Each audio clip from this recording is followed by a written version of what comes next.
Fala, Grande, Thiago. Beleza? como estamos? Boa noite. Tudo Boa certo? noite. Você está ficando em casa direitinho, quietinho? Rapaz, não tô ficando em casa, né? Às vezes a gente vai no mercado, não tem jeito, né? Não Mas tem jeito. diante da situação e também a gente, né, trabalho, acabou, né? Então não tem É, nem deu por uma que sair parada, de né? casa. Se eu for pra praia, vão me prender. É, e tá aí assim desse jeito, né? Mas tá certo. É, Marcelo, muito obrigado por você ter aceito a participar dessa live com a gente. E o e-book, ele causou assim um... Eu achei que as pessoas iriam baixar assim de forma gradativa, mas assim que a gente lançou, dia 2 de abril, muita gente começou a baixar. E assim, aí a gente percebeu essa carência que as pessoas têm, às vezes, de ter um direcionamento na organização dos estudos. isso é uma questão, a questão fundamental, né, Thiago? Que Sim, eu vejo assim já há muito tempo, né? Que a grande dificuldade é exatamente organizar e direcionar o seu estudo para você ter uma efetividade, né? Isso sim, é um problema de todos, né? Na verdade, eu acho que é uma coisa até um pouco pessoal, né? Cada um é um pouco mais organizado, outros um pouco menos. E eu acho que isso é muito necessário, assim, essa organização. Então, eu acho que o sim, teu e-book ele vai em cheio numa questão que é uma carência assim, geral, né? sim. E ele é fruto da nossa privação em casa, porque a gente fica em escola, dando aula em conservatório, nessa correria. Eu nunca tinha parado para pensar, para me colocar no papel o que a gente fala para os alunos. Nunca, nunca. E aí, É, quando a gente foi automaticamente preso dentro de casa, agora tem que ficar em casa, eu falei assim, poxa, vou colocar isso no papel. Aí virou o e-book. Mas, Marcelo, muita gente está baixando, mas muita gente mesmo. Assim, eu fiquei muito assustado com a quantidade de pessoas baixando o e-book. E aí eu entendi. falei, poxa, é uma grande carência realmente. E você falou e é verdade. Os músicos, eles têm essa grande dificuldade. Hoje em dia, na internet tem muitos cursos. E é curso de improvisação, curso de técnica, curso de sonoridade. E às vezes fica muita informação na cabeça. Organizar é um grande desafio. Essa já é uma outra questão, né? Que a quantidade de informação que hoje você tem na internet, que não era, no passado não era assim, né? Porque a gente nem tinha internet, né? E hoje você tem muita informação e também muitos músicos, ou muitos estudantes de música, né? O amador, até profissional, o cara que quer. Às vezes ele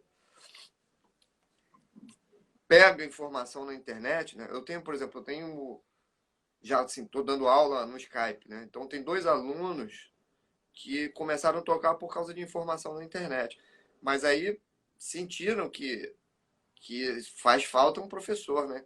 Então definitivamente, assim, por mais que a internet facilite a vida de todo mundo, né? Um professor faz falta, né? Para guiar exatamente de uma certa forma essa organização. Então, quando você vem com esse e-book, você vem com uma proposta de organização vindo de um professor, né? Você não é professor de música, de Sim. saxofone, então você traz isso para o papel. Então, você traz todo mundo que tem essa necessidade e principalmente essa galera que está aí fuçando na internet e fica batendo cabeça. Porque definitivamente você tem muita informação na internet, mas você não sabe qual é a informação certa, ou por onde que começa, né? Aí o cara fica meio perdido naquele mar de informação, né? Então ele precisa botar a bola no chão. Quando você lança esse e-book, a galera toda, opa, eu acho que a minha boia tá aí de salvação, né? Você sabe qual que é a importância de ter você aqui? É porque você iniciou na música numa era em que ter uma informação pequena era uma grande joia, né? Não tinha grandes métodos, não tinha a facilidade de você pesquisar um artista e ficar antenado na discografia dele. Quem tinha essa informação, o cara era o rei, né? Sem Você dúvida. não chegou numa época que era assim, antes da internet? É, realmente é uma carência de informação, é, de tudo, né? Não só a questão... Porque o saxofone também é um instrumento muito novo, né? E o que tinha de informação naquela época, assim, talvez estivesse começando a chegar um pouco de informação relativa ao saxofone, propriamente dito, mas tinha informação de livros, assim, era coisa de música erudita, né? Os métodos que tinham por aqui. Lógico que muita gente que ia estudar fora tirava cópia, trazia, aí você ia copiando de um para o outro, ia chegando uma coisa ou outra.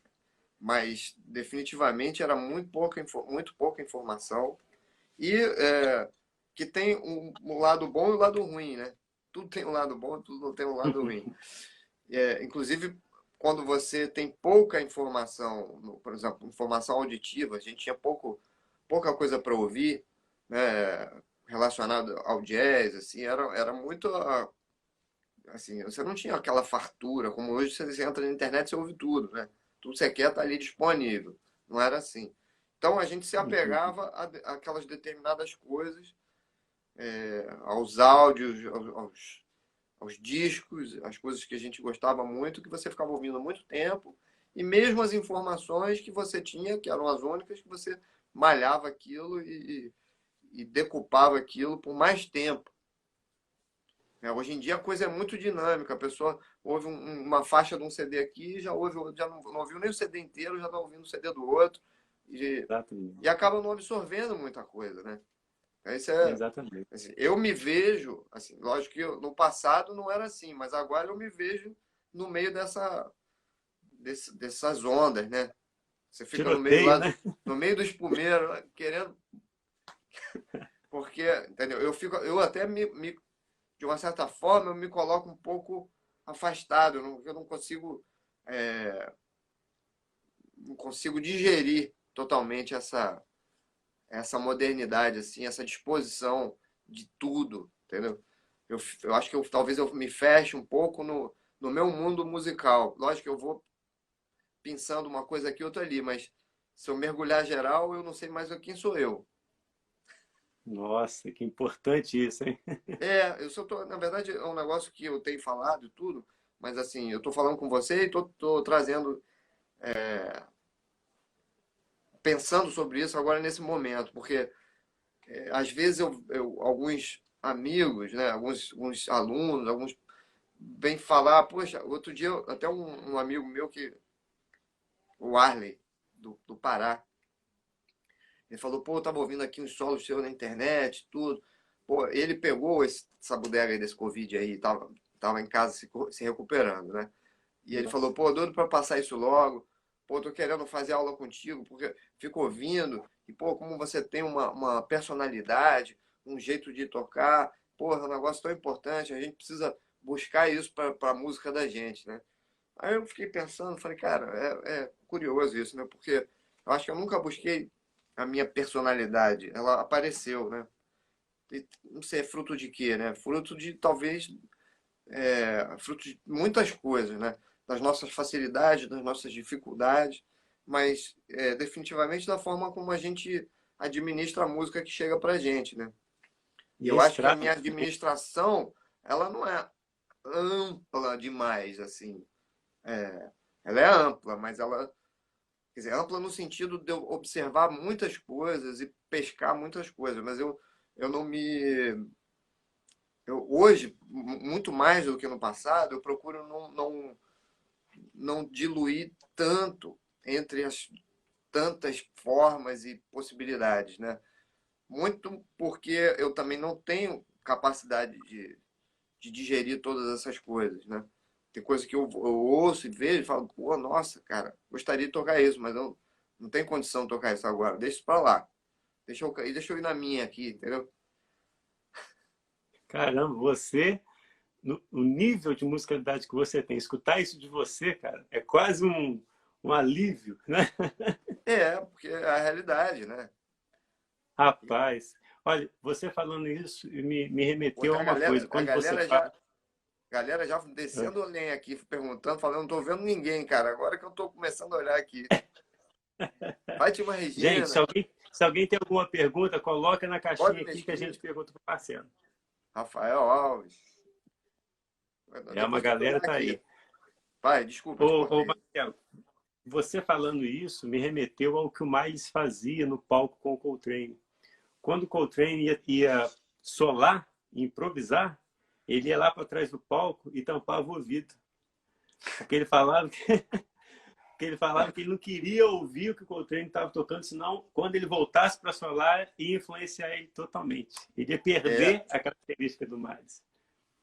é muito louco isso, né? Eu nem sabia disso, mas você vê, você tem influência positiva, mas tem uma influência negativa, né?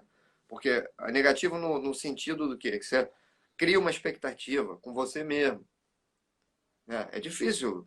Às vezes você, numa canja, numa situação, né? Ou mesmo num show, você tá ali, o cara vai sola, e aí cria uma expectativa, você olha para aquilo, você absorve um pouco aquele formato. Quando você vem, você já não vem mais puro, você já vem trazendo aquela informação que você acabou de ouvir. Que também não é de todo ruim, mas tem esse caráter, né? No caso do Miles, pô, ele tinha uma coisa muito pessoal, muito particular, e ele protegia aquilo, porque aquilo era só dele, né? Isso é muito legal, né? Maravilha. Ó, então a gente fez uma abertura esplêndida, esplêndida. Eu queria que você falasse, olha, a gente está tipo num workshop. Isso aí tem 47 pessoas, 45 pessoas numa sala te assistindo. E a gente quer saber, hoje é luxo, né? Você ter 45 pessoas num workshop assim, né? Pô, Ao vivo. só Ô, virtual, Marcelo, né? só virtual. A gente quer saber o seguinte, Marcelo, como que você começou na música? Porque a gente quer fazer um paralelo da grande dificuldade que a sua época musical teve de informações para essa era hoje de informação extrema, que você já pincelou no início maravilhosamente bem. Mas fala um pouquinho para a gente, como é que você começou na música, como é que você entrou, como é que foi? Bom, o meu início na música, ele foi, assim, minha família não é família de músicos, mas eu sou o caçula. Então eu tenho dois irmãos que são mais velhos do que eu, 13 e 14 anos, assim, mais velhos. Meu pai sempre gostou de música e sempre estimulou o estudo de música dentro de casa. Eu não sei de onde vem isso, porque realmente ele também. Meu pai gostava de tocar uma harmônica, né? A gaita, mas, sim, de bobeira, né? Sem nenhuma intenção mais aprofundada, né? E ele, em casa, tinha um piano, tem um piano, que é até esse que está aqui. Não vai dar para ver, mas depois. Que eu herdei o piano, eu sou o músico da família, eu falei, não, esse piano é meu. Que bom, E hein? não toco piano, né? O pior é que eu não toco piano, só para fazer Mas tá arranjo e aí, né? estudar harmonia, mas tá aqui. Então, minha irmã estudou 8 anos de piano clássico, depois parou. Meu irmão é um cara super talentoso, habilidoso, que pegava piano, tocava. Meu irmão não estudou o piano erudito que minha irmã estudou, ele não aguentou ficar. Foi, tocou guitarra, contrabaixo, cavaquinho, cada instrumento que ele pegava, ele tocava. Mas tudo instrumento de harmonia, né? E eu, naquele ambiente, de vez em quando saraus, festa com música e essa coisa toda, e eu pequenininho lá, ouvindo e absorvendo. Eu queria, na verdade, a minha forma de interagir era na rítmica. Eu já tinha um negócio dentro de mim querendo tocar um instrumento rítmico. Um tamborzinho, um negócio qualquer, eu ficava nessa. E isso desenvolveu uma vontade de tocar bateria. E aí fiquei nessa, quero tocar bateria, quero tocar bateria. Meu pai comprar uma bateria, botar apartamento. Não tinha jeito, isso não ia acontecer mesmo, né? E eu acabei entrando para uma banda marcial para tocar caixa. E num dia de ensaio dessa banda marcial, o maestro não veio, a gente ficou lá esperando e fomos trocando de instrumento. Aí eu peguei uma corneta. E quando eu tirei som daquela corneta, descobri como é que era, o cara me ensinou, enfim. Eu descobri como era, tirei som soprando, aquilo ali nossa, me abriu uma outra dimensão, entendeu? Falei, cara, eu quero isso. Aí comecei a vislumbrar a possibilidade de tocar trompete, né? Tinha lá numa loja de música na esquina da minha casa, e eu ia lá para a loja de música. Antes eu ia para ficar vendo as baterias, aí depois comecei a ir para ver os trompetes. E aí, trompete, meu irmão foi falando, pô, mas tem outros instrumentos, olha aqui, tem o clarinete, tem sax, flauta, clarinete, sax. Então, de repente, sax pode ser o lance. E aí, um dia ele chegou com um sax lá em casa, que era um sopranino italiano, mas aqueles de botar em parede, não servia para mais nada.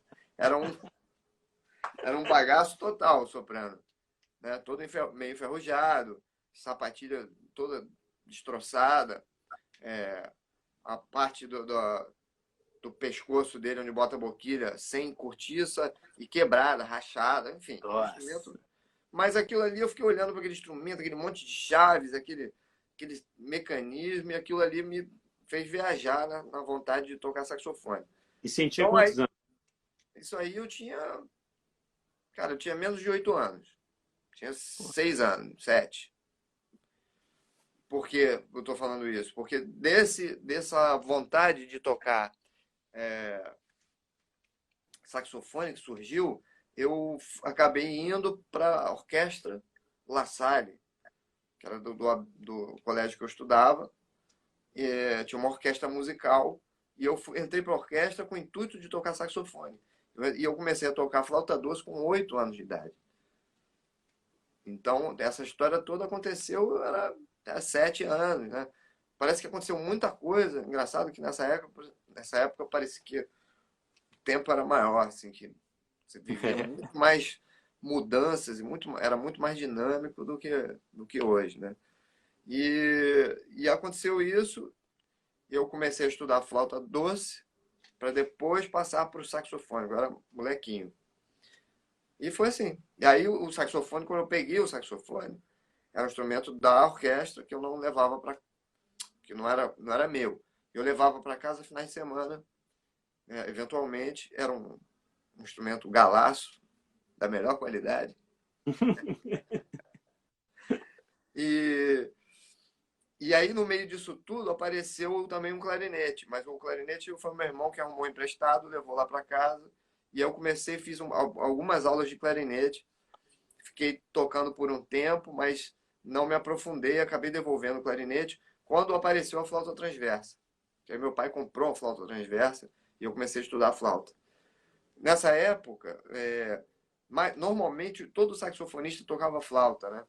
Uma mudança que aconteceu, talvez devido à própria música popular brasileira, com o lance da bossa nova. Bossa nova trouxe muito a flauta. Antes disso, as big bands tinham muito saxofonista clarinetista, né? Mas essas big bands foram declinando, foram caindo, foi deixando de existir, e a música foi tomando um outro rumo.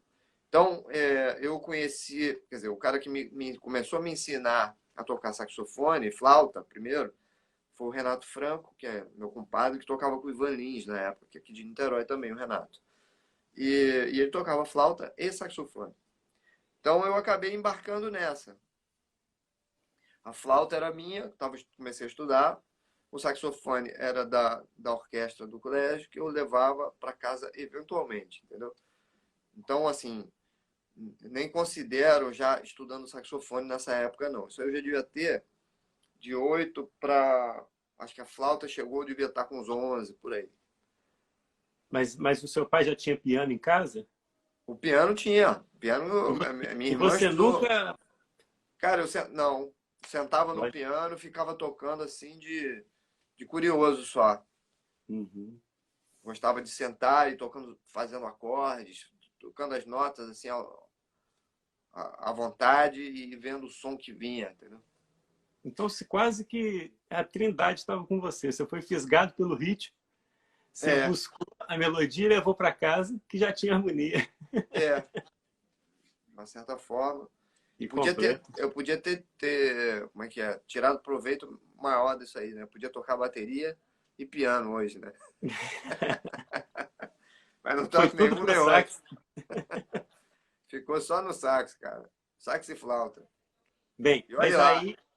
mas aí depois disso que você estudou com o Renato Franco, Renato Franco, né? Isso. Que eu, e aí você na orquestra da escola, aí já com 11, 12 anos, como é que foi isso? A orquestra, na verdade, era uma orquestra em que a gente não... Era garotada e o maestro nem ensinava música, não ensinava música. Ele botava o nome das notas escritas, passava as músicas com a garotada, Era para aquele tipo de eles... maestro que tocava todos os instrumentos, né?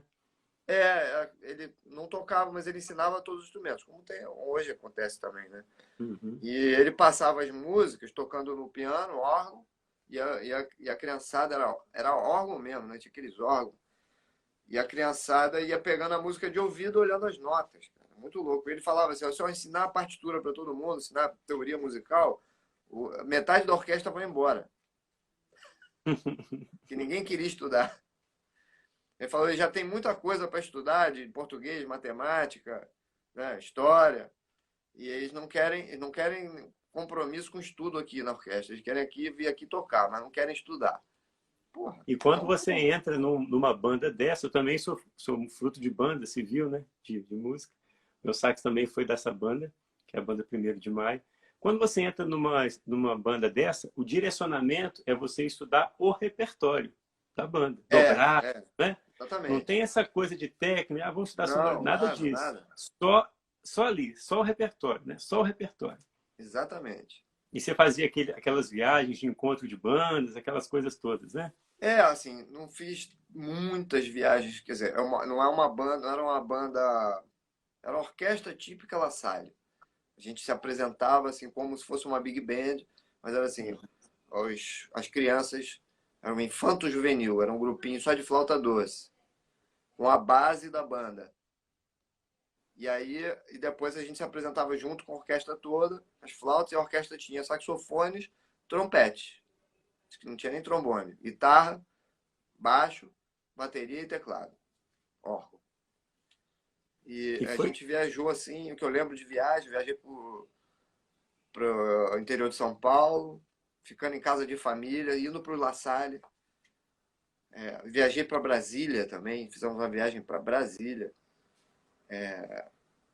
também tocando nos La Salles, Núcleo Bandeirante,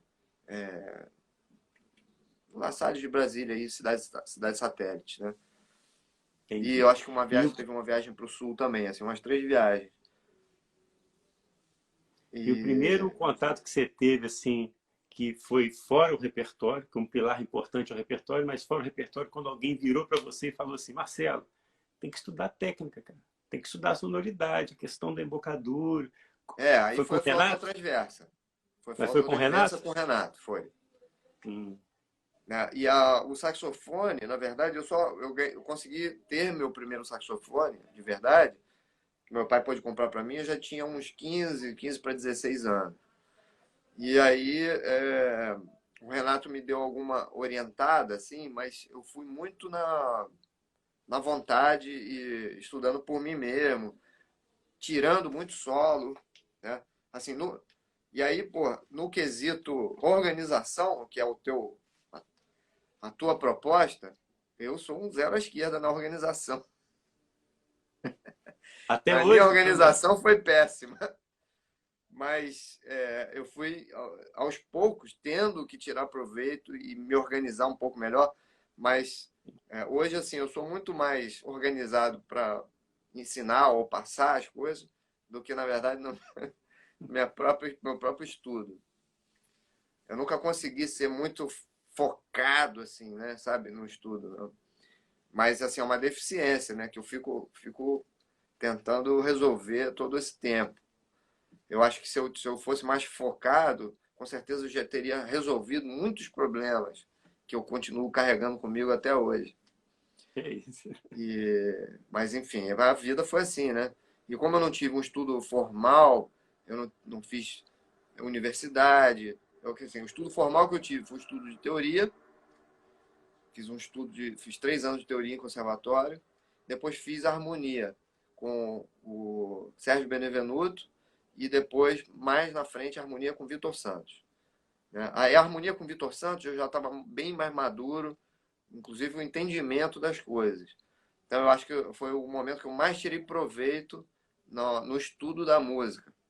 Né? Além do Vitor ser um puta professor, né? Assim, mas ele mudou a minha relação com a música. Era uma relação querendo chegar, mas não chegava. Quando eu estudei com o Vitor, estudei harmonia e arranjo. Aí eu consegui chegar na música. Falar, é assim, então, porra. Definitivamente, né? Mudou mesmo. E aí eu comecei a entender a música como um todo, mais assim, a participar. Eu sempre, o soprista tende a ficar sempre meio fora assim da base, né? Os caras de base dialogam, né? Baixo, piano, guitarra, e o saxofonista fica sempre assim, meio que do lado, assim, só, né? Não, aí eu passei a participar definitivamente dentro do que se está propondo, de onde eu não estou tocando também. E isso trouxe um entendimento mais profundo da música, né? Eu não sei se você lembra, quando Pierre você... Machado, Tá de a vez em quando galera eu chegando aí, né? reviso.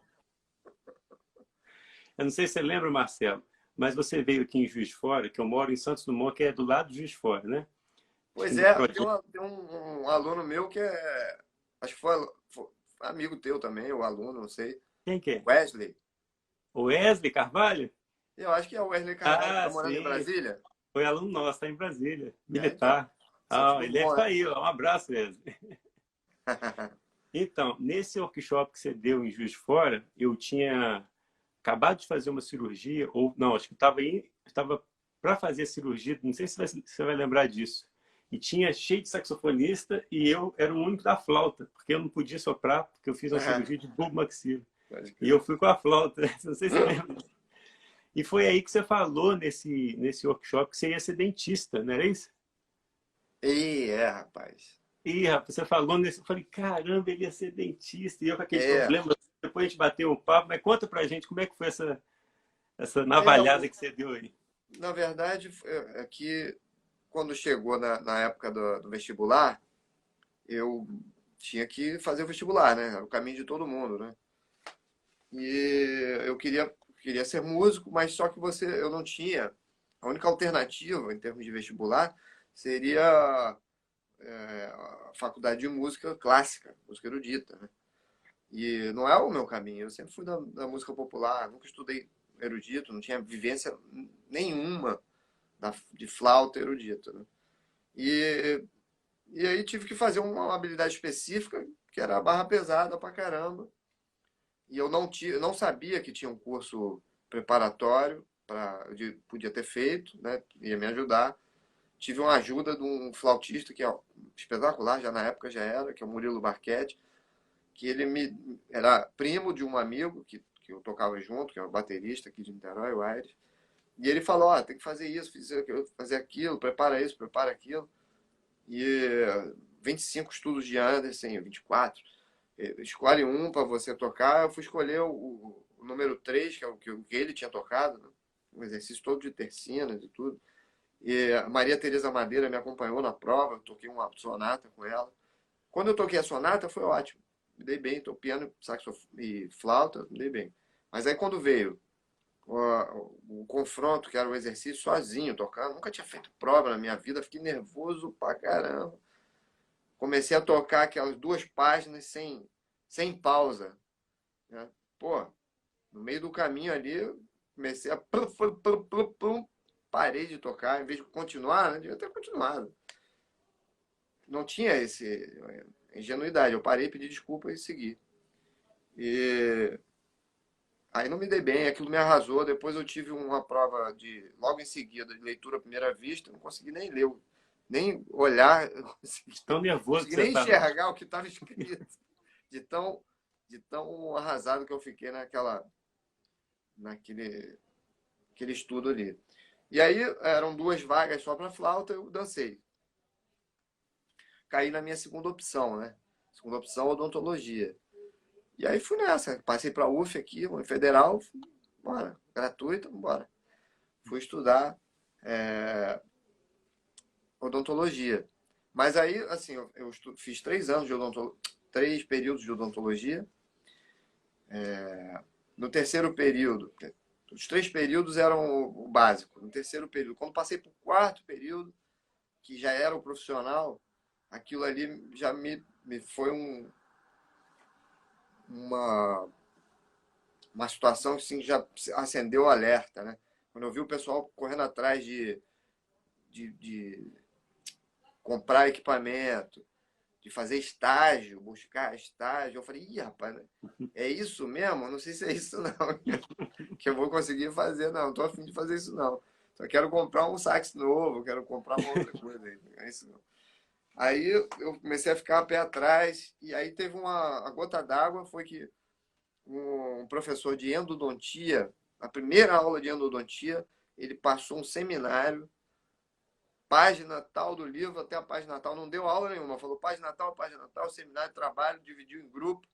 Eu caí num grupo lá que não eram dos amigos que me davam uma colher de chá. Eu vi que eu ia ter que trabalhar mesmo. E eu estava com o ingresso comprado para assistir o Free Jazz em São Paulo, assistir Ticori Electric Band, Gil Evans Orquestra, Hermeto Pascoal e grupo, na mesma noite. Eu falei, porra, eu não vou deixar de ver isso, de jeito nenhum. Aí eu chamei meu pai e falei, ó, o negócio é o seguinte, eu estou fazendo odontologia, a gente combinou que eu não abandonaria a música, continuaria fazendo música. Só que não estou estudando música, não dá tempo, eu estou sendo consumido pela faculdade, realmente não tem como estudar música junto. Então, eu quero fazer o seguinte, eu quero trancar algumas matérias e diminuir a minha carga horária para poder fazer a faculdade em mais tempo e continuar fazendo música. Aí meu pai olhou para mim e falou assim, olha, você não vai fazer isso não. Você vai fazer o seguinte, você tem quanto tempo para você trancar a sua faculdade? São 2 anos que pode ficar trancado. Então você tranca a sua faculdade, você tem 2 anos para você resolver a sua vida. Se em 2 anos você sentir que não é a música que vai ser a sua profissão, que vai dar certo, você volta e termina a sua faculdade. Eu falei, então tá bom, tudo bem, obrigado. Vou fazer assim. Aí tranquei, não voltei mais, os amigos começaram a... Aí o Arley que eu falei dele tá aí. Falou, Arley. Aí tranquei a faculdade e caí dentro do estudo de música. Nesse momento, aí a paranoia bateu mesmo, violenta. Eu comecei a estudar todos os dias, assim. É, Aí tá. Aí que eu queria entrar. Eu lembro de você falando nisso. Na sua cabeça, eram os 2 anos decisivos para você, né? é, Ou ia ou não ia. ou vai ou racha. A partir dali, Marcelo, como na sua cabeça você organizou os seus estudos? Porque você voltou do Free Jazz em São Paulo, com a cabeça daquele tamanho, e falou assim, pô, e agora? O que eu vou fazer? Como é que na sua cabeça foi assim? Assim, eu não tenho uma lembrança 100%, né, de como eu fiz, mas eu lembro que esse material, até de flauta, da própria prova que eu fiz, né, peguei o tafanel, que é a bíblia da flauta, né, então eu fazia exercício de sonoridade, né, toda essa rotina, né, que eu meio não tão super organizado, mas como eu estava todo dia em casa e já nessa disposição, né, e podendo estar tocando o dia inteiro, então pegava de manhã, estudava flauta, estudava sonoridade, estudava técnica, os EJ do tafanel, pegava alguma coisa para tocar, depois parava com isso, pegava o sax e ficava saxofone, estudando som também, e muito, eu me lembro de pegar muita coisa para tirar. Era Hum. assim, meu estudo era muito isso. Eu pegava Transcrição. um solo, mas era uma transcrição que não era, eu não escrevia, que foi um grande vacilo assim. Eventualmente, até em algum momento eu transcrevi alguma coisa, mas a maioria do tempo eu não transcrevia. Eu tirava no LP ou às vezes no fita cassete, com aquela dificuldade de, né? Pegando de ouvido, me concentrando e tentando tocar exatamente igual, né? No tempo, quando atrasava um pouco, quando corria, tudo isso eu ficava ali imerso aquele solo, provavelmente solos que eu já estavam na minha cabeça, que eu já tinha ouvido muitas vezes as músicas, então eu já estava quase cantando os solos. Eu parava para tirar e tirava. Depois que eu tocava junto, eu chamava meu irmão, eu chamava o pessoal, olha aqui, ouve aqui. Tocava, pronto, acabou. Tchau. Não gravava, não Não escrevia. escrevi, Hoje em dia também, hoje está tudo mais fácil, né? tudo mais fácil. Mas quando você caiu na centelha de falar assim, poxa, eu tenho que Olha o transcrever, Tim aí, tá aí, ó. Tim Fernandes. Vai, desculpa. Eu tenho que transcrever, foi na sua cabeça, é porque eu tenho 2 anos, então se eu tocar igual está no disco, ou se eu tocar igual fulano de tal, eu tô no nível que eu tô bem, é isso? Não, não, cara, não tinha muito assim esse pensamento, não. Como Eu que era esse queria, pensamento? assim, eu queria transcrever, quer dizer, tocar junto, porque eu curtia muito aquilo ali, né? O som dos caras, e queria, em algum momento, tocar igual aqueles caras, mas, assim, o trabalho que estava, assim, se direcionando para mim, que era o cotidiano dos instrumentistas que eu conhecia de Niterói aqui, era o trabalho com a música popular brasileira. Seu primeiro trabalho foi com o Cláudio Zoli, né? O primeiro trabalho foi Foi? com o Zoli. E você tinha quantos Zoli, anos, mais ou Nico menos? Rezende. Bom, eu saí da faculdade com 18, porque. Não, eu entrei com 18, eu passei com 17, mas entrei com 18. Então eu saí 18 para 19, eu acho. Se não me engano. Ou já 19, porque eu faço aniversário em fevereiro. Eu já saí com 19. Olha que loucura. Logo em seguida, eu já estava. Eu conhecia um monte de músico, um monte de gente aqui, já estava enturmado, né? Inclusive com o Arthur Maia, que foi o cara que mais me ajudou Abraçou. nessa época, porque o Arthur me levava para dar canja, levava mistura fina, eu guri, né? Guri, 19, 18, 19 anos, e, e ele me levava para os lugares. Até antes disso, na verdade, cara, parar para pensar, acho que antes disso já rolava do Arthur levar. Eu conheci o Arthur antes disso. Mas nessa época eu já estava ali. Enturmado, né? Depois que eu tranquei a faculdade, já estava com mais tempo e continuei fazendo esses trabalhos, né? Troquei com o Nico Assunção, com o Guilherme Dias, com um monte de gente. E comecei a fazer muita coisa instrumental nessa época. E aí pintou o Cláudio Zoli para tocar, que era Claudinha daqui de Niterói. Me chamou, eu gravei um disco com ele na Odeon, na banda. E toquei com o Nico Rezende também. Mas tudo isso aconteceu assim, depois, durante a faculdade, mas principalmente depois da faculdade, depois que eu abandonei. Então, entre 19 e 21, porque Que era o exatamente seu 2 limite, anos, né? Era o seu hein? limite de 2 anos ali, ó. Exatamente, porque com 21, o Arthur Maia, assim, foi uma coincidência mesmo, né? Com 21, o Arthur Maia me levou no ensaio do Djavan e eu acabei fazendo uma audição para o Djavan e ele me botou na banda. O que aconteceu nesse momento que pintou o Djavan é que não foi só o Djavan que pintou, pintaram várias coisas, né? Hum, Pintou uma turnê para fazer com o Rick Pantoja, que era putz, pianista, que tocou cama de gato, né? no Gato. O Rick já estava morando em Los Angeles, ele me chamou para fazer uma turnê com ele, Estados Unidos, Europa e Japão, era uma turnê grande. Ao mesmo tempo, pintou uma história também com o Hermeto Pascoal. Eu conheci o Malta desde que eu era molequinho. O Malta começou a me levar lá, eu comecei a ir lá. O Malta começou a me passar o repertório do Hermeto. Mal sabia eu que o Malta estava no caminho de parar com o Hermeto, com o grupo. e ele viu uma possibilidade de... Depois ele até falou para mim, mas eu, naquele momento, nem sabia e não, não sabia. Ele pensou na possibilidade de eu ficar no lugar dele. Então, essas opções começaram a aparecer, e uma das coisas que foi com o Rick, dessa história da turnê, provavelmente surgiu o papo, pô, mas é melhor você fazer o seu negócio do que ficar acompanhando o cantor, né? Ah, isso E é mesmo. verdade, porque a gente tem que fazer o nosso lance também, né?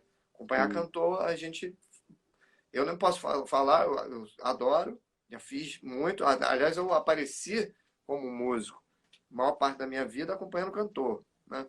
É ótimo. Mas, assim, se a gente não faz o nosso, na hora que o cantor para com você, ou que o cantor para, você fica fazendo o quê? Né? Então, assim, não dá para depender, não é um emprego. Se fosse um emprego, né? Mesmo que fosse um emprego, né? Mas não é. Então, é uma situação que a gente tem que fazer o nosso.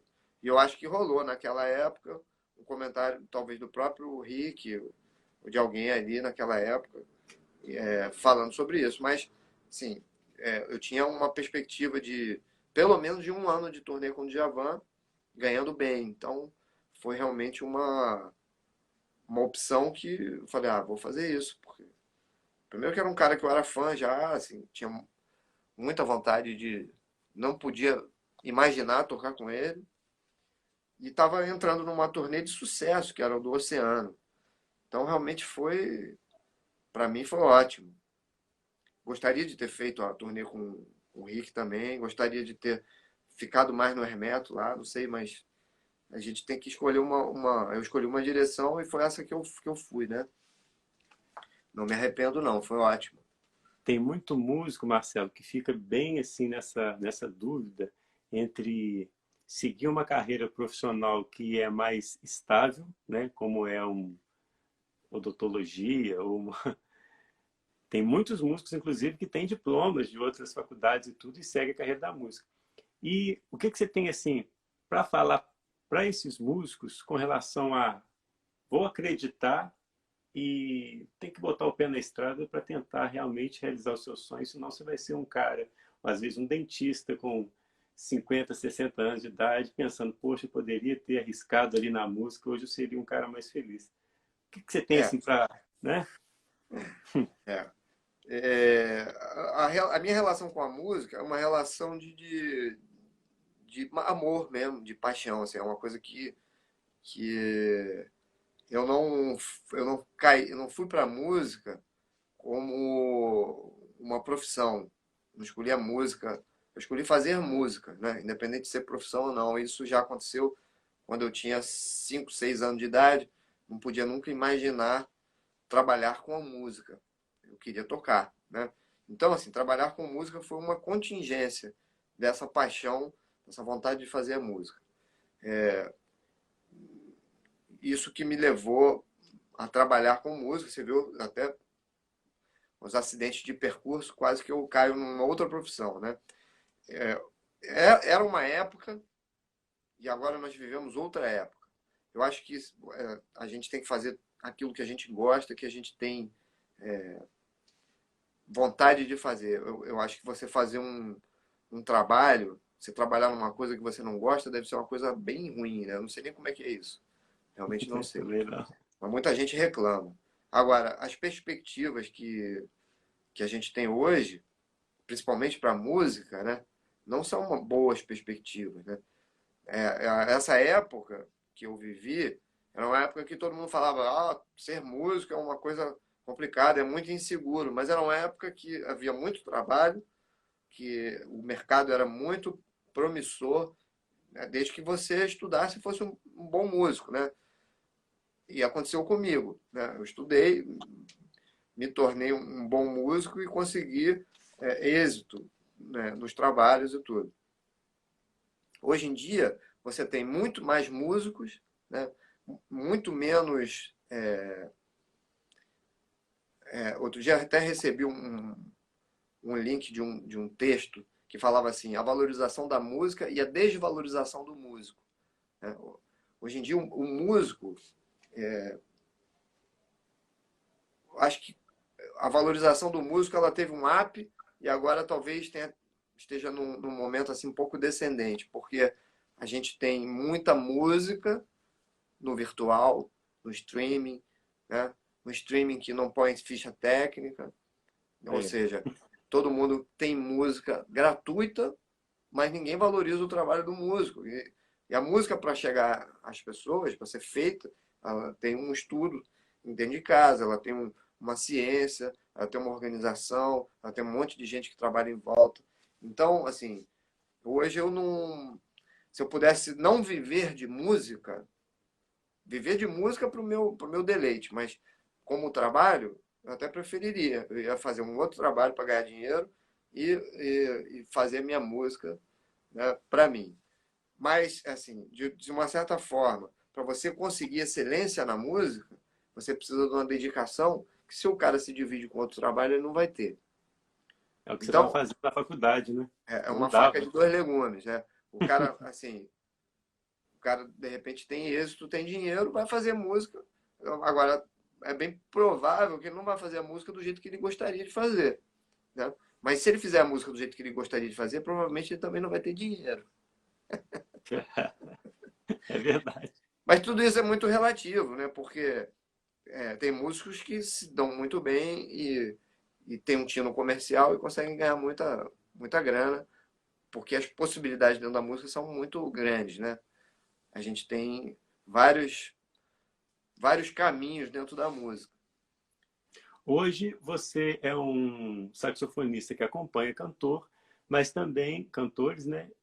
Mas você também tem o seu trabalho autoral, né? Um dos pilares que são dos 7 pilares que estão no e-book, ó, nós temos a sonoridade, técnica, repertório, improvisação, curiosidade, criatividade e interação. Interação todos você domina. Mesmo você falando que não é organizado, acho que a estrada, porque o som você tem maravilhoso. Técnica, falar o quê? Né? A técnica é uma grande busca, né? Nenhum músico está satisfeito com a técnica que tem, isso aí é verdade. É, Repertório, improvisação, né? Estou falando de você para você. Curiosidades, claro que você tem a sua curiosidade, você abriu a live falando até a questão de se blindar um pouco para que essa curiosidade às vezes não afete quem você realmente é na sua assinatura. Isso foi uma das sacadas, assim, de todas as lives que eu fiz, foi a primeira, assim, dessa sacada que eu não tinha ouvido ainda, se blindar. Tem a questão da criatividade e interação. Interação você tem de sobra que você já passou por gigs e gigs e gigs e gigs. Tanto instrumental quanto cantor. Mas tem um pilar que é esse de criatividade, que a gente incita um músico a criar suas próprias melodias e ter a música autoral mais consolidada.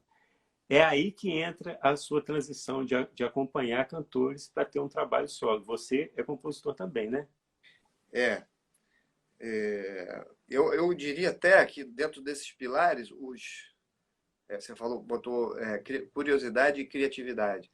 Eu acho que Uhum. são dois pilares que eles vão estar, eles devem estar presentes em quase todos os outros, né, na verdade, né? Eles Uhum. são talvez um macro pilar, né? Macro pilares. Porque a curiosidade leva a gente a buscar informações, né? Tanto a questão de ouvir coisas, mas de buscar informações até de sonoridade, de técnica, de tudo aquilo que a gente estuda, né? Se a gente tiver curiosidade, a gente vai buscando, porque cada professor, cada livro, cada um tem um ponto de vista e tem uma abordagem. Então, eu acho que isso é essencial a gente ter essa curiosidade, essa motivação para correr atrás, né?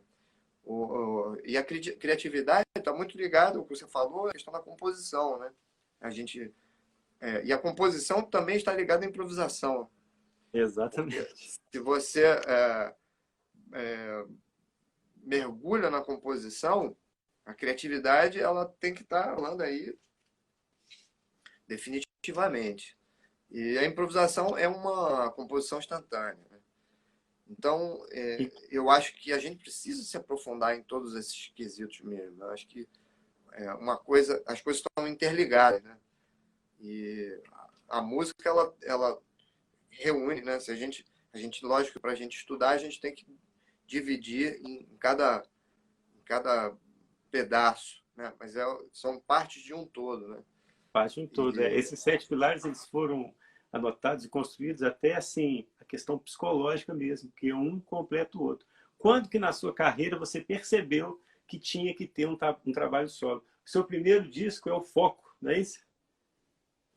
na verdade, o foco é um quarteto, né?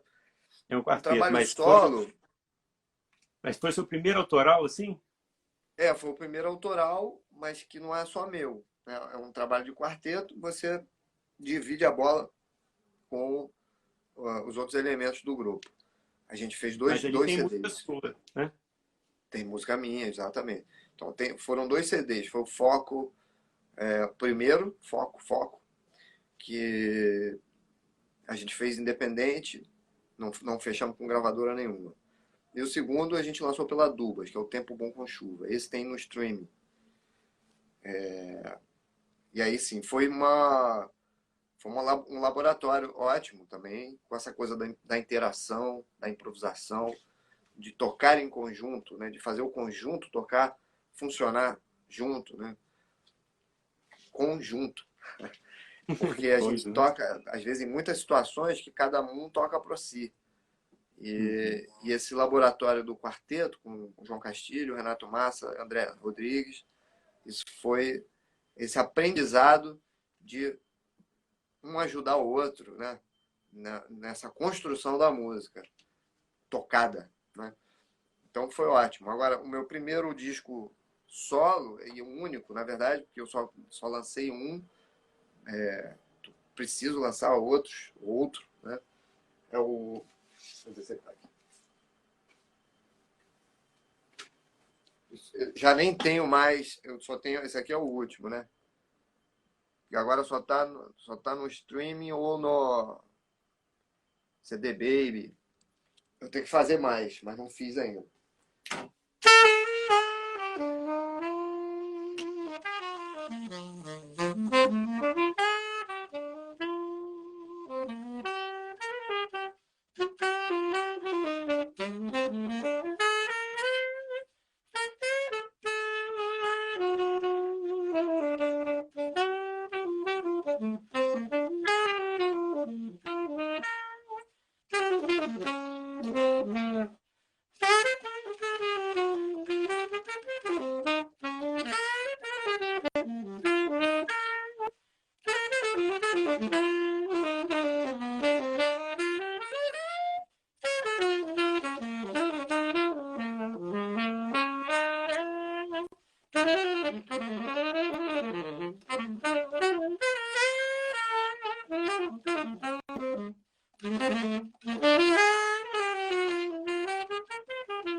Só para Oh, ilustrar, né? Só para ilustrar. maravilha. Abriu o segundo bloco. Aproveitar e vender um peixe aqui, Thiago. Falei. Boquilha As do suas Berg aulas Ramos nesse aqui, cara. ó. Ah, Aproveita, vender um peixe, a boquilha do Berg Ramos, que a gente está há 2 anos trabalhando nessa boquilha aqui, ó. é mesmo? Você está sendo o tutor aí da boquilha? De tenor. O Berg Ramos é um luthier que agora mudar para Rio das Ostras.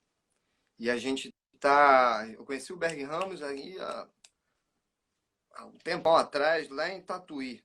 E Ó. desde então a gente vem se falando, o Berg mudou, foi para o sul, voltou. E um dia ele, assim, uns 2 anos e meio atrás, ele veio aqui em casa. Ele estava luthier de boquilha, ele vem mexendo na boquilha dele, sempre me trazendo aqui. Eu falo, Berg, vai para cá, vai para lá, dando algumas orientações. E ele veio e me propôs que a gente fizesse um modelo Marcelo Marcelo MM. Aí eu Ah, que falei, ó, isso! Berg, eu falei para ele, Berg, eu sou chato, hein? Tá disposto a encarar o chato aqui? Aí Então vai ele, ter uma todo boquilha com a disposto. sua assinatura. A boquilha está praticamente pronta. A gente está em alguns detalhezinhos que eu estou ajeitando com ele, mas com esse confinamento aí acabou prejudicando a gente, né? Porque já Então tem uma distância. aproveita, Marcelo, fala um pouquinho do timbre que você está escolhendo para assinar essa boquilha, tanto essa de tenor quanto a de alto. O que que você mexeu É, para eu, ficar com o quê? eu busco, assim, na verdade, referências de algumas boquilhas que eu venho tocando ultimamente, que mudaram. Eu sempre toquei com boquilha de metal. E recentemente eu mudei, comecei a usar a Rafael Navarro, que é uma boquilha de um luthier da Flórida. O Navarro parou de fabricar boquilha. Eu até então tenho usado a Rafael Navarro, modelo Bop Boy, e a gente veio buscando esse tipo de sonoridade, que é um som um pouco mais dark, mas não demais. Sempre com um brilhozinho, entendeu? E, na verdade, agora a gente já conseguiu já um resultado ótimo. A gente está buscando agora mais uma sensação minha do que qualquer outra coisa, porque a boquilha já toca muito bem em toda a região, né?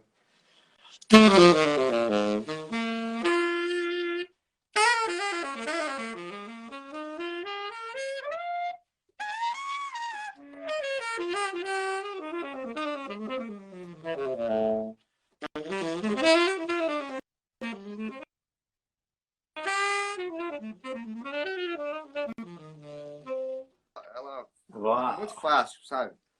Na E verdade, quem está eu poderia ouvindo dizer para aqui, você que essa é a principal busca. Falei, Berg, ela pode tocar, ela pode ser um pouco mais brilhante, pode ser um pouco mais escura, mas ela tem que tocar fácil, ser homogênea, né? tem que ser homogênea. E, por exemplo, alguém que está assistindo aqui, que já quer garantir a boquilha, como é que faz? Procura você, liga para o Berg? Berg Ramos, é com ele. Ele que é o luthier, ele que está produzindo, e o negócio é com ele. Tem que entrar aí no Instagram, Berg Ramos Luthier. É o Mas, cara. Marcelo, temos 5 perguntas aqui, para não Vamos lá. perder seu tempo aí mais. Vamos ver. Ó, tem aqui, ó, do Jonathan. Marcelo, qual o seu conselho que você dá de caminhos para buscar identidade e originalidade musical? É. Bom, então, como eu É do falei até Jonathan. hoje Jonathan. mais cedo, né? Jonatas. Nunca tive essa preocupação, Jonathan. Eu é, sempre busquei imitar, né? Quando a gente começa a tocar, a gente sempre imita alguém, né? A gente vai, quer dizer, imita no bom sentido, assim. A gente busca aquele som, né? Eu acho que assim, o grande lance é a gente tentar ouvir muitas coisas e depurando e trazendo de cada um que a gente gosta uma determinada informação. Eu acho que com o passar do tempo, aquilo vai solidificando, é um mix.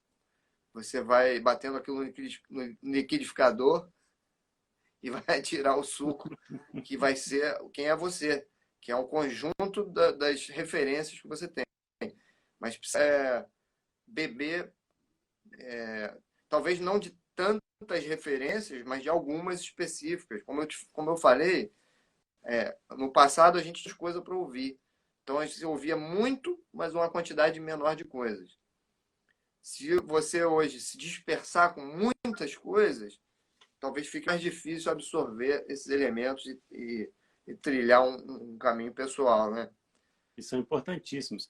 No dia da sonorização, no dia da sonoridade, nós falamos o seguinte, que o músico ele quer alcançar uma identidade através do som. O som é uma grande assinatura, além das frases e tudo, mas o som, o timbre, é uma grande assinatura. Então, Sem você dúvida. parte de um som que você tem atualmente, mas sempre buscando alguém, alguma referência.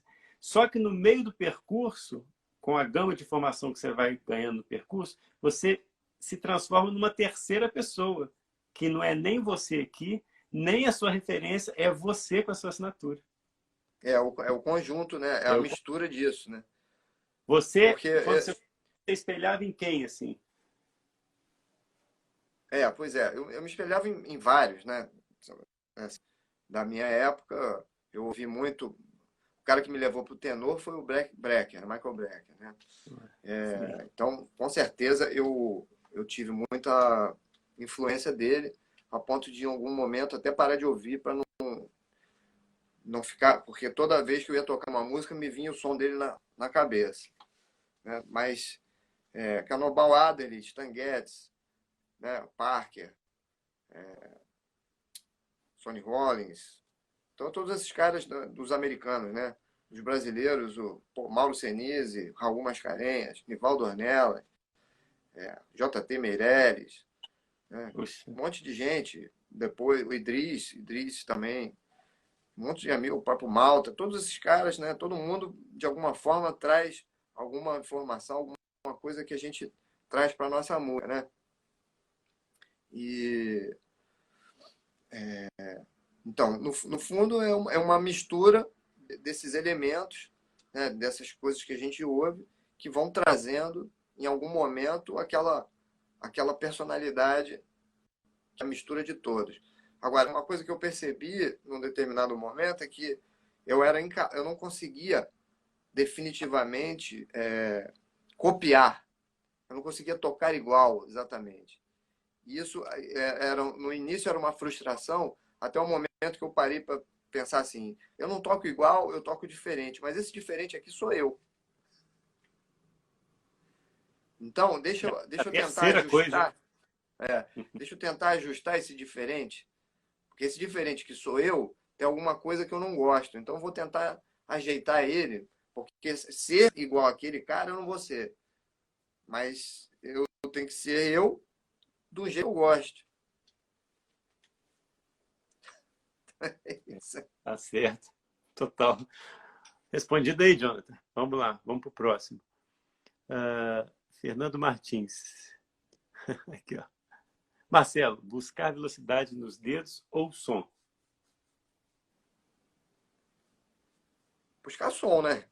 Velocidade é uma consequência de um estudo em que eu acho que a gente tem que ter a música como foco, né? O músico ele deve tocar para a música.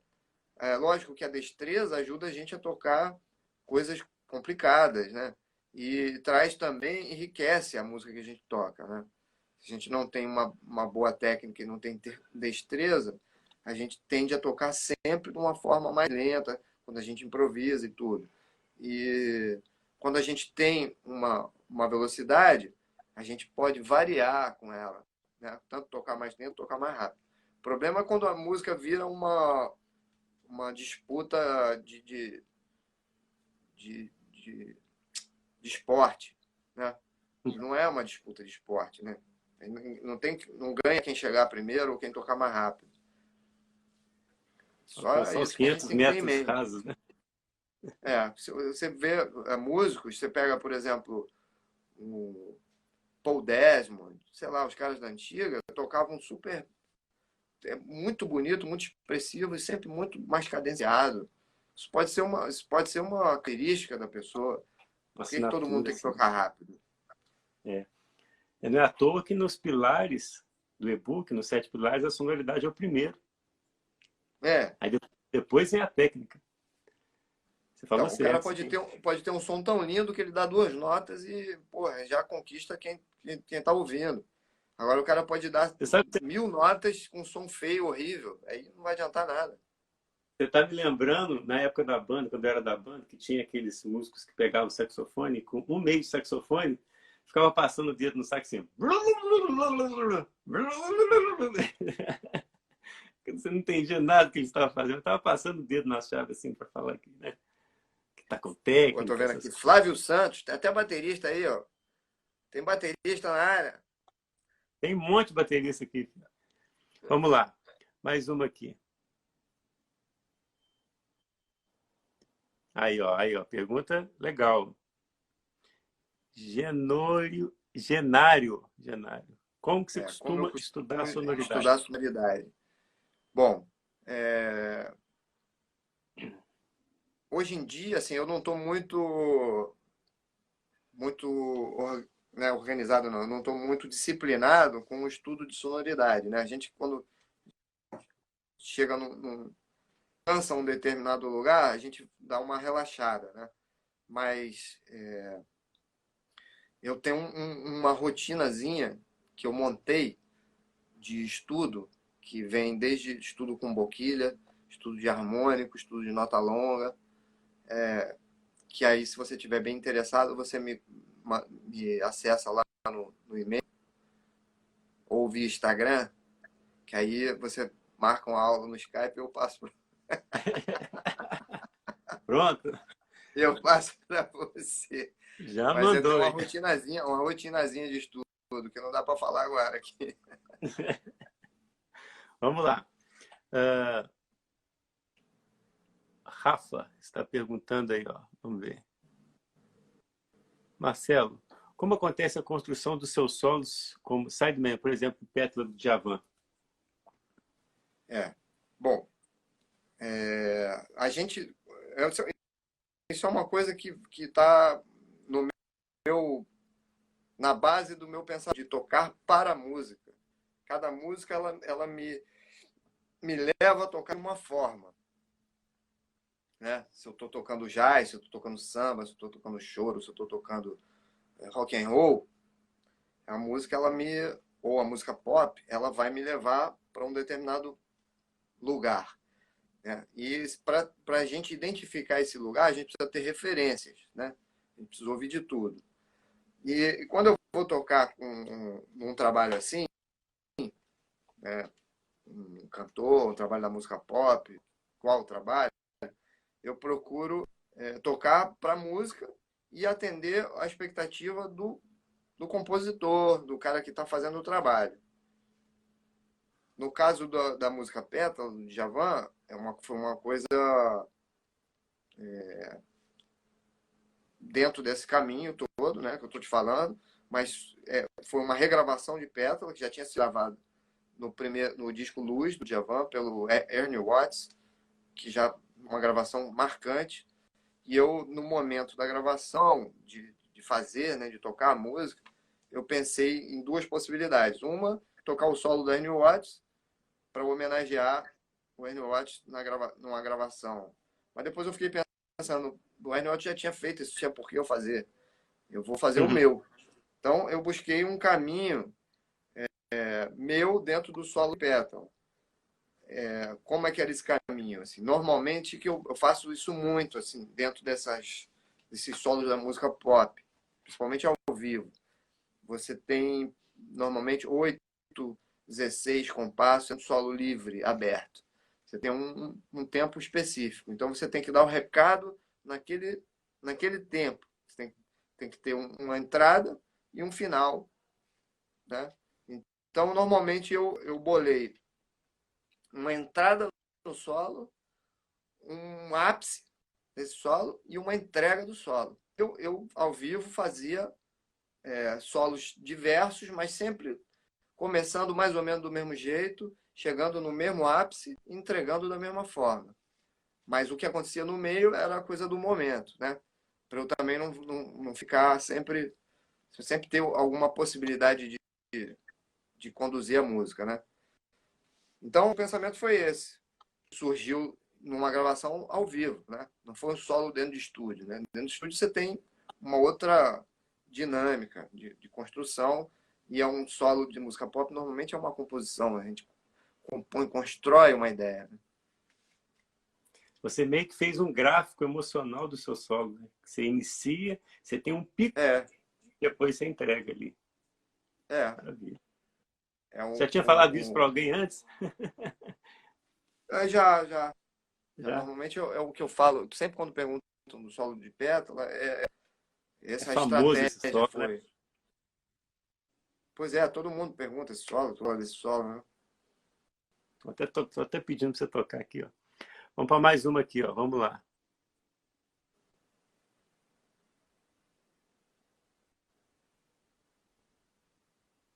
Ah lá. Em tempos de confinamento, seria muito bom conservar mas as palhetinhas que eu não entendi. Como você faz com Listerine. Listerine? Ah, conservar as palhetas, está falando? Eu uso Listerine. Eu estou usando, na verdade, um recipiente que eu coloco. Um recipientezinho que eu coloco a palheta aqui dentro. Eu tenho uma esponja aqui, eu boto um pouquinho de Listerine e ponho a palheta aqui dentro. Então ela fica relativamente úmida. Não tem muito Listerine, não. Só para embeber a esponja. Mas as Aí, palhetas ficam na capinha embaixo. às vezes ela solta, mas às vezes também boto no plastiquinho. Que tá até meio presinha aqui, tem que tirar. Então ela fica úmida, o Listerine mata os germes, né? Mas mantém a palheta mais ou menos 70, 80% de umidade. Isso aqui é um genérico, mas existe exatamente isso aqui foi lançado aí no mercado americano como Rejuvenate. Rejuvenate, mas custa $25, né? Esse aqui é o Tupiniquim. Funcional, né? Tupiniquim funcional. É, Vamos lá, tem mais aqui. Marcelo, você está com tempo aí? Dá para responder mais duas? vai lá, vamos lá. Vamos escolher mais duas aqui. Tem muita pergunta. Ah, tá. Aqui está falando um alô. Tá, olha esse aqui, ó. O estudo da harmonia é um bicho-papão para muita gente. Resultado da improvisação sem teoria demais? Não entendi muito bem essa pergunta, você Um bicho entendeu? papão para muita gente, não. Eu não entendi essa pergunta. Paulinho, eu não entendi bem essa Resultado da pergunta. improvisação, o quê? Que eu não entendi o final. Sem teoria demais? Às vezes a gente está falando que às vezes você não precisa ter um estudo aprofundado em harmonia, sem teoria demais, para você conseguir improvisar, ou é isso? Será que é isso? Bom, vamos lá. A improvisação, na verdade, ela requer duas questões que precisam trabalhar em conjunto, né? Uma é a parte mais intuitiva, e é o vocabulário musical que tem que estar no seu ouvido. É a música que está na sua cabeça. É a música que você canta. É a música que você ouve, porque a improvisação é uma linguagem. Se você aprende uma língua, quando você é neném, você aprende a falar, ninguém aprende a falar na escola com teoria. Aprende a falar escutando e repetindo. Então, a improvisação é uma linguagem da mesma forma. A gente precisa ouvir e precisa ter o que falar. Assim, essa música tem que estar na cabeça da gente. E isso não é uma vivência. Isso nunca vai acabar. Você vai estar ouvindo e bolando frases e tendo a música dentro da sua cabeça, né? Mas você tem um outro lado que é o lado da harmonia fria, né? Relativa. Você precisa entender do que se trata a harmonia, precisa entender as escalas, os arpejos dos acordes, precisa enxergar isso no seu instrumento e associar o som da sua cabeça com o som dessas coisas que você está raciocinando, né? Você precisa, em algum momento, você precisa juntar essas duas coisas para você ter uma improvisação mais consciente. Porque Você pode fechar o olho, ouvir uma música e sair improvisando. Pode ser ótimo, pode ser uma porcaria. Se você não Uhum. souber onde você está pisando, você pode cair do cavalo. É, é porque o que confunde muito músico, às vezes, é quando você conhece algum saxofonista ou instrumentista que não sabe nada de harmonia e está improvisando tudo ali naquele estilo dele. Então as pessoas ficam um pouco confusas. Poxa, o cara não sabe nada de harmonia, está se dando bem, mas é porque ele está se dando bem porque há muito tempo ele toca aquele estilo. Então a manha do jogo ali, ele já errou muito, já bateu muito cabeça para ele encaixar ali as notas aqui. Eu acredito que esse músico, se ele partir de um exemplo, toca choro, vai tocar jazz. Então, essa transição de estilos, se ele não souber a harmonia, ou toca jazz, só jazz, improvisa jazz ali, mas cai numa bossa nova, que a harmonia ali é mais melindrosa, com tensões e tudo, se não souber a harmonia, dá uma caída, né, Marcelo? Sem dúvida. Se o cara tá tocando, por exemplo, improvisando numa música que é simples de harmonia, às vezes um acorde só, dois acordes, fica muito mais fácil do cara tocar. O cara tá toca numa banda de blues, não sabe nada de harmonia, mas só ali, por exemplo, né? Se o cara toca no choro, choro tem harmonia, mas às vezes o cara tá habituado com aquela linguagem, né? E sola ali mais ou menos dentro daquela linguagem que está habituado. Se botar ele em outra situação, pode ser que já não se dê tão bem. Então, quer dizer, a coisa é muito ampla, né? É, E a melhor forma da gente dominar isso é realmente tendo o conhecimento de harmonia, enxergando ela no instrumento e, lógico, tendo a referência musical. São as duas coisas que precisam estar funcionando. espero que a gente conseguiu responder essa Se quiser resposta aí. Muito mais informação também me chama lá no Instagram para fazer aula no Skype. isso. Marcelo, para Ou finalizar, Thiago também. tem uma, tem uma última pergunta aqui, mas para finalizar, eu queria que você falasse a finalidade dessa live aqui, porque às vezes a pessoa entrou aqui agora, às vezes é só um bate-papo de dicas de música, mas não. Essa live ela é muito específica, porque eu estou chamando um grande músico aqui, um grande saxofonista, é reconhecido no Brasil inteiro, no mundo inteiro, porque o Marcelo é conhecido no mundo inteiro, para ele falar para a gente qual é a importância no mundo de hoje, com tanta informação vindo de todos os lugares. Você abre o seu computador, já tem alguém é, com 20 milhões de PDFs, vários métodos, play-alongs e tudo, você pode baixar com um clique. Esse excesso de informação, às vezes, prejudica e afoga o músico com tantas informações. Então, eu queria que o Marcelo falasse aqui a importância desse e-book que a gente está liberando totalmente gratuito, que a função do e-book é organizar os estudos do músico em 7 pilares fundamentais, que o Marcelo já olhou, já aprovou, espero. Mas eu queria que você falasse, ô Marcelo, da importância que é realmente você ter um professor, é óbvio, mas ter algum material que não passa dicas de o e-book não tem exercício de sonoridade, isso você vai pegar no Skype com o Marcelo. O e-book não tem exercício de técnica, você vai pegar com o Marcelo. Mas no e-book, ele tem um esquema de uma agenda semanal que você coloca os 7 pilares organizados de uma forma objetiva para toda semana você ter contato com todos eles. Então, Marcelo, eu queria que você falasse a importância desse e-book aí. Não, sem dúvida. Isso é a grande dificuldade do músico de todos os tempos, não só de hoje não, mas de todos os tempos. Eu me lembro eu fiz uma aula em Boston, primeira vez que eu fui para os Estados Unidos, na primeira não, a segunda vez que eu fui assim por minha conta, eu fiz aula com um cara que é trombonista, chama Hall Crook, e o cara que dava aula na Berkeley, improvisação e tudo, e o grande lance dele, ele tinha uma folhinha, mas o grande lance dele era exatamente plano de estudo.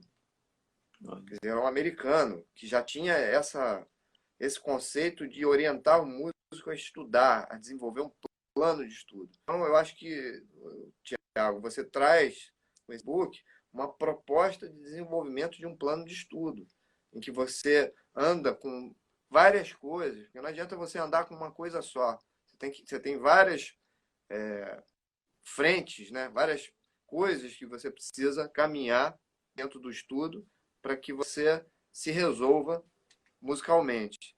E a melhor forma, né, a forma mais eficiente é realmente com um plano de organização desse estudo. Principalmente hoje em dia, não só com a quantidade de informação que a gente tem, mas com a falta de tempo que a gente tem também, né? A gente está tendo tempo agora porque está todo mundo confinado por causa dessa pandemia. Mas normalmente a gente não tem tempo. Então a gente precisa organizar a nossa vida. Se a gente tem uma hora para estudar todos os dias, a gente tem que ir lá fazer o nosso planinho. Marcelo, mais uma vez, cara, muito obrigado. Eu queria que você deixasse um recado aí para quem quiser se aperfeiçoar nesses 7 pilares, pode procurar aí e você vai passar o esquema, como que você dá a sua didática aí, se é por Telegram, se é por Skype, né, que você faz? Nesse momento aí eu tô dando aulas via Skype. Tem que aproveitar, porque daqui a pouquinho, quando liberar o pessoal, você não vai ter mais tempo. Por enquanto não tem trabalho nenhum, né? A gente não pode tocar, né? Só dá para tocar na varanda, na janela. Então, se alguém aqui da live quiser pegar uma dica de sonoridade ou quiser pegar uma dica de improvisação, técnica com você, é só chamar no Instagram que você responde lá, tá tudo certo, né? Na verdade eu prefiro que me escreva no e-mail. Deixa seu e-mail aqui, ó. Anota aí. Vou deixar aqui. Mais organizado, né?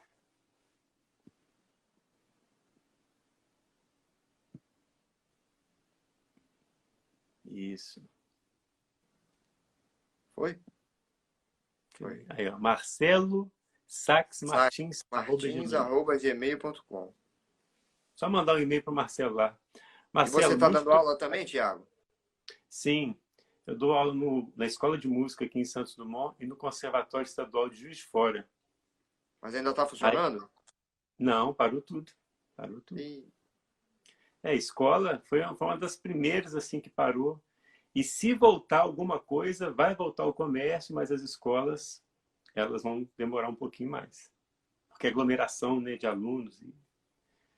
Não tem, e você não está dando não online? Não, não estou não.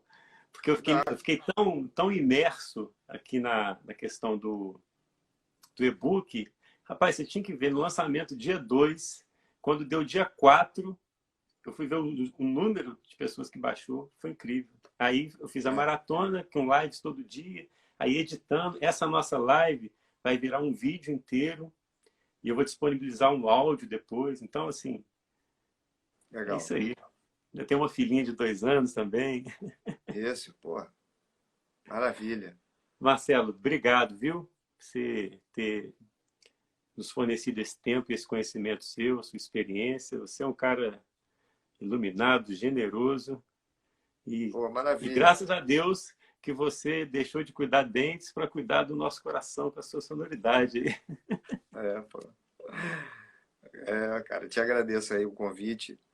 Parabéns pelo e-book e pelo teu trabalho aí, que a gente precisa fortalecer. Todos juntos, né? Estamos todos juntos, é isso aí. Um abraço, Marcelo. Falou, Thiago. Pô, que a gente possa se encontrar em Santos Dumont em qualquer momento. Claro. Né? Portas estão abertas. Vamos fazer um som aqui. Maravilha.